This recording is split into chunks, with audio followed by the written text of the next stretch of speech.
जय हिंद दोस्तों, सैनिक समाचारों में आपका हार्दिक स्वागत है। सबसे पहले बात करूंगा हेडलाइंस। 8 पे कमीशन का मीटिंग का प्रोग्राम हो गया जारी। और दोस्तों, यदि आप सेना में हो, आर्मी में हैं, एयरफोर्स में, नेवी में, बड़ा झटका लगा है आपको, बहुत बड़ा झटका लगा है दोस्तों।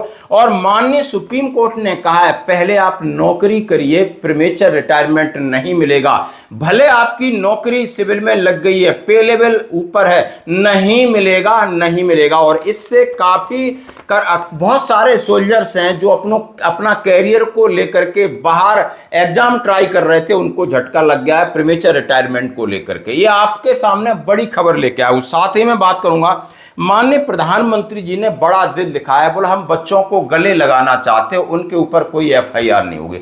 ये मामला है रुचिका सिंह, जो कि अपना घर छोड़ के भाग गई थी अपने माता पिता के साथ, क्योंकि उनके ऊपर एफआईआर हुई थी, क्योंकि उन्होंने माननीय प्रधानमंत्री जी के खिलाफ बहुत भद्दी भद्दी गालियां दी थी। सैनिकों को गाली पड़ रही थी, प्रशासन को पड़ रही थी। माननीय प्रधानमंत्री जी को इंडिविजुअल इस तरह अब्यूसिंग करना, टारगेट करना बहुत शर्मनाक था। देश की बेइज्जती, हमारे समाज की बेइज्जती, हमारी संस्कृति को नुकसान पहुंचा जा रहा है। जिस अधिवक्ता ने इन पर केस किया तो बोला कि मेरे बच्चे क्या इनसे कुछ सीखेंगे। अब उस लड़की ने भी हाथ जोड़कर माफीनामा दिया है। और मोदी जी ने क्या कहा है, वीडियो देखें। साथ ही मैं बात करूंगा सैनिकों की। रक्षा मंत्री जी ने कहा है सैनिक के हर क्षेत्र में अपनी जान लगाकर आपकी सेवा करना चाहते, बॉर्डर पर दुश्मन अंदर न आए और छाती यानी ढाल बन के खड़े। आपके पास कोई प्राकृतिक आपदा आ जाती है, बाढ़ आ जाती है, हर जगह सैनिक आपकी सहायता के लिए खड़ा है। आखिर सैनिकों के प्रति ऐसा रवैया क्यों? तो आइए दोस्तों, सबसे पहले मैं बात करूंगा 8 सीपीसी का क्या प्रोग्राम। द 8 सेंट्रल पे कमीशन की तरफ से लेटर 28 जुलाई 2026 को निकला है। उन्होंने कहा है कि चंडीगढ़ में 16 और 18 सितंबर को मीटिंग है, interested stakeholder including central government और उन्होंने union territory, organisation of institute as well association, जो भी हैं पंजाब, हरियाणा, हिमाचल और जहां के भी हैं, वो हमसे बातचीत कर सकते हैं। द रिक्वेस्ट में बी सबमिटेड ऑन या before 25 August 2026 along with the unique memo ID generated after submission of the memorandum. The venue and detail schedule interaction will be intimated subsequently. यानी उन्होंने कहा है यदि आप हमसे इच्छुक है बात करने के लिए 8वें वेतन आयोग के संबंध में, और कहा है 16 से 18 चंडीगढ़ में रहेंगे। आसपास के जो स्टेट हैं, पंजाब है, हरियाणा, हिमाचल है और चंडीगढ़ के लोग हैं, वो हमसे बात मिल सकते हैं। सबसे पहले उनको करना होगा कि अपना जो मेमोरेंडम जो बनाया है उसको आप ऑनलाइन करिए, मेमो आईडी लीजिए और इसकी तारीख है 25 अगस्त से पहले। और ये रवि प्रकाश यादव और उन्होंने सर्कुलेशन जारी किया है लेटर।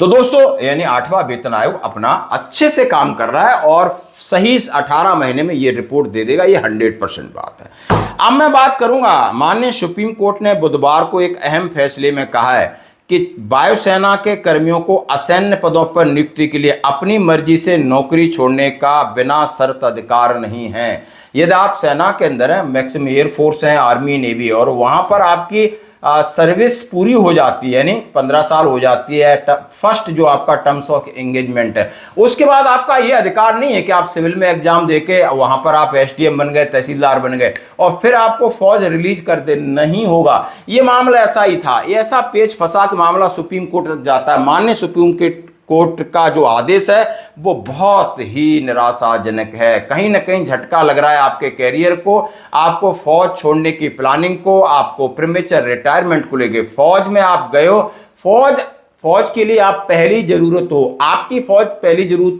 हो या ना हो, लेकिन फौज के लिए आप पहली जरूरत हो, ये कहा गया है। नौकरी छोड़ने के लिए पहले से मंजूरी लेना कोई मामूली औपचारिक प्रक्रिया नहीं है, इससे जिसे नजरअंदाज किया जा सके। जस्टिस उज्जवल भुइयां, अतुल एस चंद्रकर की पीठ ने कहा है परिचालन संबंधी तैयारी बनाए रखने के लिए पहले से अनुमति लेने की निर्धारित प्रक्रिया का सख्ती से पालन करना जरूरी है। निर्धारित आवश्यकताएं केवल औपचारिक प्रक्रिया भर नहीं है, इसलिए उन पर अमल, यानी देश में कब लड़ाई लग जाए, कब संकट आ जाए, इसलिए आपका होना जरूरी है। यदि आप बाहर आ रहे हैं तो आपको पहले से परमिशन लेनी पड़ेगी।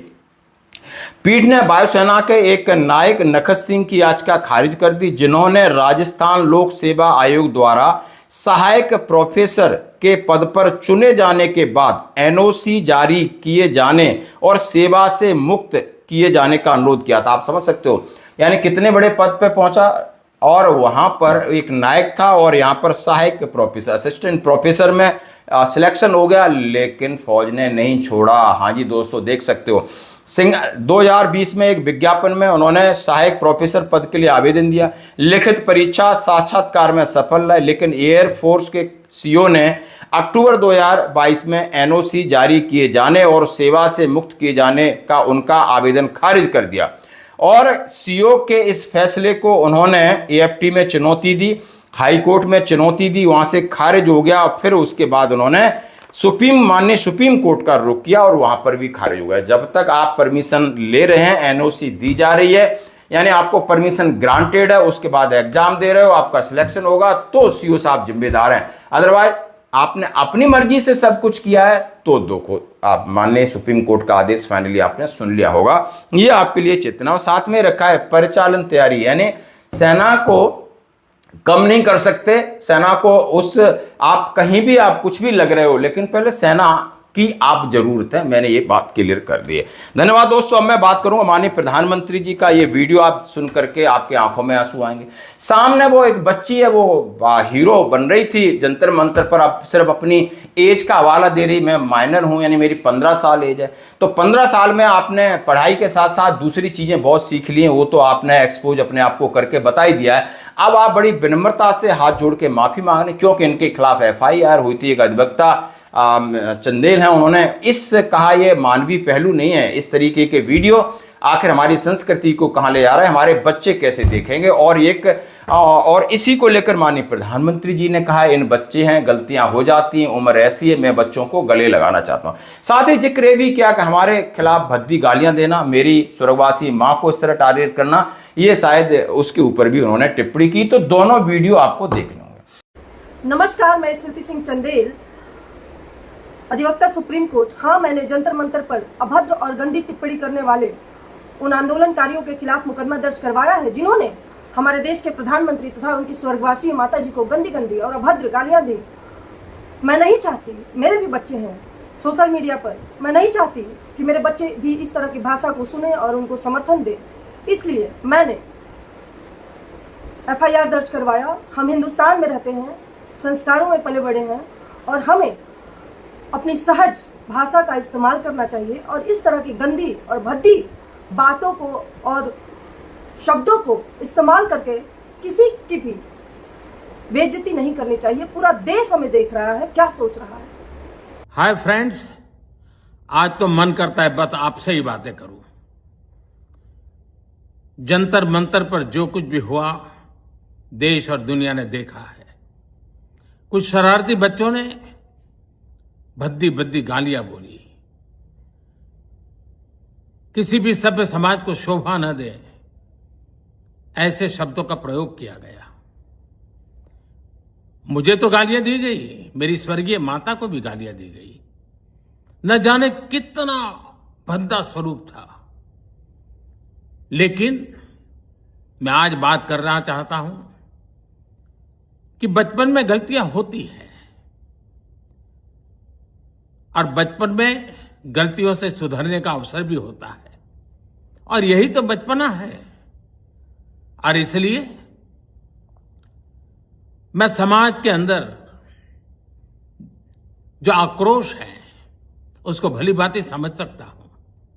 एक कल्चरल शॉक है कि हमारी बेटियां इस प्रकार की भाषा कैसे बोल सकती हैं। लेकिन समय है इन बच्चों को गले लगा करके राह दिखाने का। एक गुमराह बच्चे हैं, उनको राह दिखाना हमारा काम है। उनको सजा देना, अदालतों के चक्कर कटवाना, समाज में उनको प्रताड़ित करना, इससे हम परिस्थितियां नहीं बदल पाएंगे। मैं उन्हें माफ करना चाहता हूं। समाज भी मेरी इस बात को स्वीकार करे, क्योंकि मेरे मन में एक ही भाव है। कभी कभी दांतों तले हमारी जीभ आ जाती है, खून निकल आता है, लेकिन हम दांत तोड़ते नहीं हैं, क्योंकि दांत भी हमारे हैं, जीभ भी हमारी है, बच्चे भी हमारे हैं। उन्हें राह दिखाना हमारा काम है। गुमराह को राह दिखाना कठिन होता है, लेकिन कठिन काम हमको करना है। और इसलिए आओ, मैं इन बच्चों को कहता हूं, बच्चों आओ, हम देश के लिए साथ मिलकर के आगे बढ़े, कुछ नया सीखें, गलतियों से भी सीखें, अपने सपनों को लेकर के चल पड़े। देश बहुत आगे बढ़ रहा है, आगे बढ़ने वाला है, और आपका भी आगे बढ़ना निश्चित हो, यही मेरा सपना है। मैं आपके लिए जीता हूं, आपके उज्जवल भविष्य के लिए खपता हूं। आओ, हम मिलकर के देश को आगे बढ़ाएं। बहुत बहुत धन्यवाद दोस्तों। बस आओ, गलतियों से सीखो, आगे बढ़ो। जुलाई को मैं सीपी गई थी अपने फ्रेंड्स के साथ। फिर वहाँ पे प्रोटेस्ट हो रहा था, मैंने वहाँ पे कोक पी। वहाँ पे ग्रुप्स बने हुए थे बहुत सारे। वो लोग बहुत चीज़ें बोल रहे थे, बहुत गालियाँ दे रहे थे प्रधानमंत्री जी को। उन लोगों के इन्फ्लुएंस में आके कि तुम लोग भी बोलो, तुम लोग भी बोलो, कोई सब बोलो करके मैंने बहुत चीज़ें बोली। मैं भी मात्र 15 साल की हूँ। मैंने जो करा वो माफ़ी के लायक नहीं था। मैंने बहुत गंदी चीज़ें बोली है, बट ये मेरी पहली और आखिरी गलती होगी। इसके बाद मैं ऐसा कुछ नहीं करूँगी, और ना ही वो चीज़ मैंने कभी पोस्ट की थी। मैं पूरे देश से माफ़ी मांगती हूँ। मैं इतनी शर्मिंदा हूँ, मैं अपनी नज़र भी नहीं उठा पा रही हूँ। मैं सबसे माफ़ी मांग रही हूँ, मुझे प्लीज़ माफ़ कर दीजिए, प्लीज़। साथ ही माननीय रक्षा मंत्री जी ने कहा है कि सेना और सैनिक इस देश के लिए सबसे ज्यादा समर्पित हैं, और ये आप दुनिया जानती है, और ये सर्वे में रिपोर्ट, यानी ईमानदारी की बात हो और अपने डेडिकेशन की बात हो, कर्तव्य निष्ठा की बात हो, 24 घंटे काम करने की बात हो, जान देने की बात हो, जान लेने की बात हो, तो सेना सेना और सेना।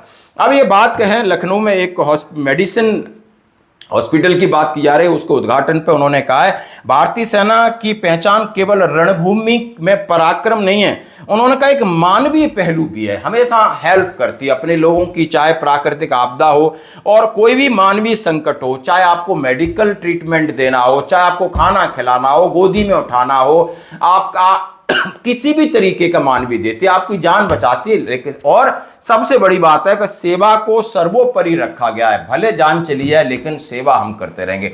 शायद ऐसा इंस्टीट्यूट कहीं और वर्ल्ड में आपको नहीं मिलेगा। सब प्रोफेशनल हैं, 8 घंटे 10 घंटे काम करते होंगे, अच्छे सोल्जर होंगे।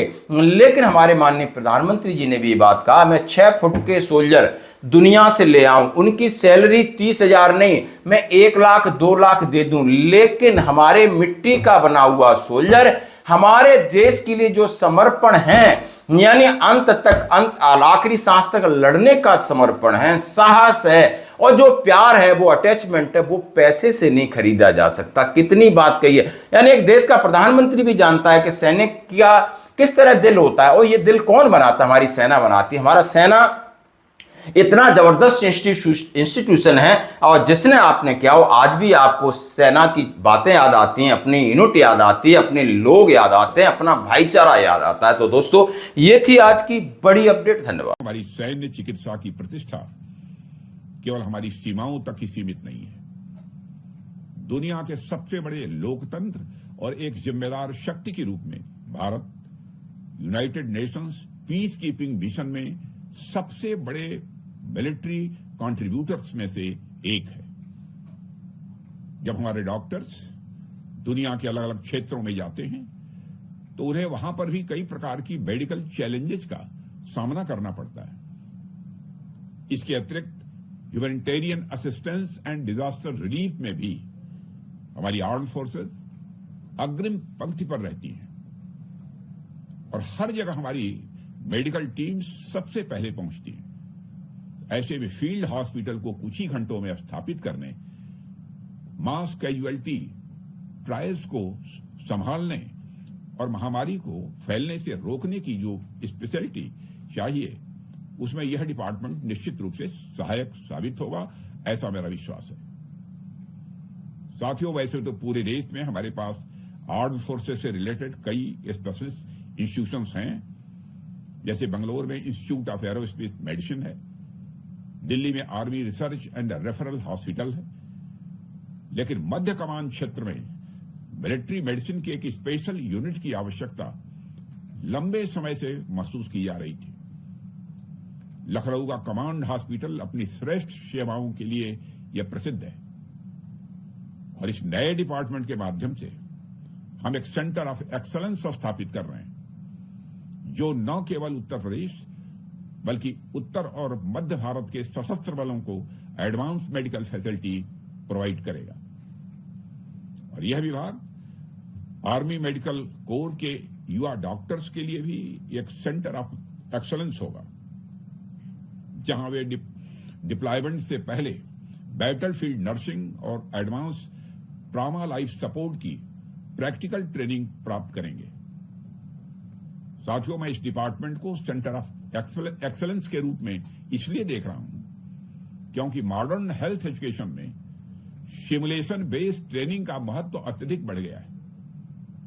इसलिए ट्रेनिंग के माध्यम से हमें यह इंश्योर करना होगा कि हमारे डॉक्टर्स जब फील्ड में उतरें तो मसल मेमोरी के लेवल पर उन्हें हर प्रोसेस कंठस्थ हो।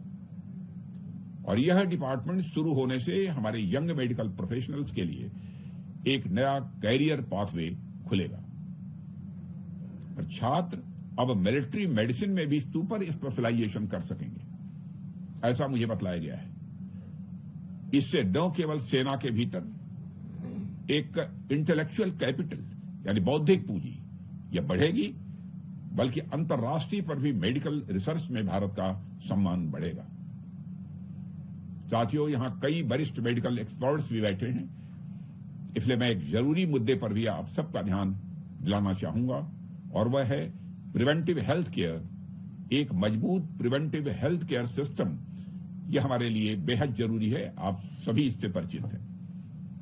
मेरा मानना है कि प्रिवेंटिव हेल्थ केयर को ट्रीटमेंट से पहले की हमारी फर्स्ट लाइन ऑफ डिफेंस के रूप में देखना चाहिए और हमें ऐसी व्यवस्था डेवलप करनी होगी जिसमें disease surveillance, vaccination, sanitation, nutrition, physical fitness, occupational health और रेगुलर हेल्थ स्क्रीनिंग के माध्यम से किसी भी हेल्थ रिस्क को प्रारंभिक स्तर पर ही पहचान कर कम किया जा सके। आज हमारे पास artificial intelligence, wearable devices, predictive analytics और एडवांस डायग्नोस्टिक्स जैसी टेक्नोलॉजी भी उपलब्ध हैं। इनके उपयोग से हम अपने सैनिकों के हेल्थ की रियल टाइम मॉनिटरिंग और संभावित हेल्थ रिस्क की अर्ली आइडेंटिफिकेशन को और प्रभावी बना सकते हैं।